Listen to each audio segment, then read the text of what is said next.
So hey hello WhatsApp guys, this is ইমার রুবেন, welcome to my Facebook page MF4 reaction. তো আবার একটা নতুন ভিডিওতে তোমাদের সবাইকে স্বাগতম। তো আজকের ভিডিওটা তোমরা সম্পূর্ণ দেখবা। ভিডিও শেষে আমি কিছু কথা বলবো। সো বেশি কথা না বলে ভিডিওটা শুরু করা যাক, চলো লেটস গো। একটা বার হচ্ছে কি এরকম করে এটা উঠাইছে ফোনটা, তখন আমার ওয়াইফ তাসমিয়া আজিম নীলা ওর আইডিটা বাইরেছে। এই তাসমিয়া আজিম নীলা, এটা এই তোর বউ না, এটা তো আরো চেতা। এটা কি লেখছে এগুলা? বৈষম্য বিরোধী।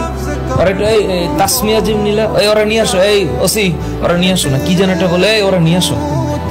এই তখন আমার ভিতরে মানে একটা মানে এই যে বাড়ি লাগলো আমার, যে তুই আমারে মার, তুই আমার 5টা গুলি কর, সমস্যা নেই, আমার বউরে যদি নিয়ে আসে এখন আমার বাচ্চাটা, এই টেনশনে মানে এই কথায় আমি তখন আমার ভিতরটা মানে নরম হয়ে গেল।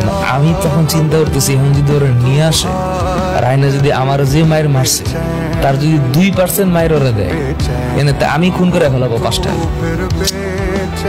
এরপরে যে কি হবে, আমি লিটারালি মনে হইতেছিল যে পিস্তলটা নিয়ে আমি 5টা শুট করবো, মানে যদি আমার বউরে আমি এখানে দেখি।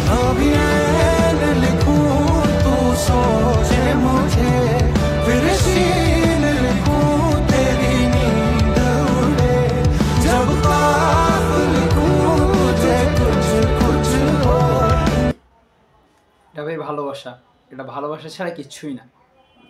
তার প্রিয় মানুষটার প্রতি তার কতটা পরিমাণ ভালোবাসা আপনারা এই ভিডিওতেই দেখতে পারলেন। আসলে আমাদেরও প্রিয় মানুষ আছে, তো তাদের প্রতি আমাদের যে আলাদা একটা ফিলিংস বা আলাদা একটা ভালোবাসা, তো সেই রকম এটা তো আপনারা দেখতে পারলেন যে সে তার মাইন্ডে অটোমেটিক চলে আসছে যে আমার বউকে যদি এখানে নিয়ে আসে, আমার যে মারছে তার 2% মার যদি তাকে মারে তো শেষ। তো তার মাইন্ডে আসছে কি যে আমি খারাপ রাইফেলটা তার নিয়ে তাদেরকে 5টা গুলি করি আর কি। তো দেখেন মাইন্ড সেট আপ, তো এটা ভাই ভালোবাসা। তো যাই হোক, ভিডিওটা ভালো লেগে থাকলে পেজটিকে ফলো করে দিবা। দেখা হচ্ছে আরেকটি নতুন ভিডিওতে। ধন্যবাদ।